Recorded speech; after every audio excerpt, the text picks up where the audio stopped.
Bawat taon, tuwing sasapit ang hating gabi ng Disyembre 31, sabay-sabay tayong nagsasaya, may paputok, ingay, handaan, at countdown.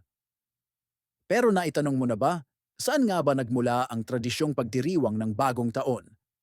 Mahigit 4,000 taon na ang nakalipas, nagsimula ang pinakaunang New Year celebration sa sinaunang Mesopotamia, na ngayon ay bahagi ng Iraq.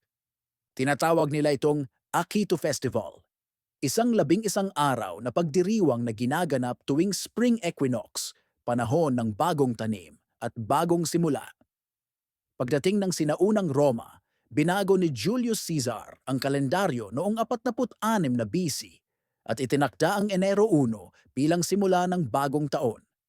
Inialay ang araw na ito kay Janus, ang Diyos na may dalawang mukha, isang nakatingin sa nakaraan at isa sa hinaharap. Kaya dito nagmula ang ideya ng pagmumuni at pag-asa sa bagong taon. Sa iba't ibang kultura, may sari-sariling tradisyon. Sa China, ang New Year ay ipinagdiriwang ayon sa lunar calendar, puno ng simbolo ng suwerte at kasaganaan. Sa Spain, kumakain ng 12 ubas sa hating gabi para sa swerte sa bawat buwan.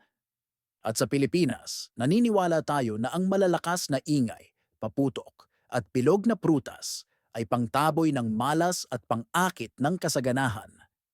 Sa kabila ng pagkakaiba-iba ng tradisyon, iisa ang mensahe ng bagong taon, pag-asa, pagbabago, at panibagong simula.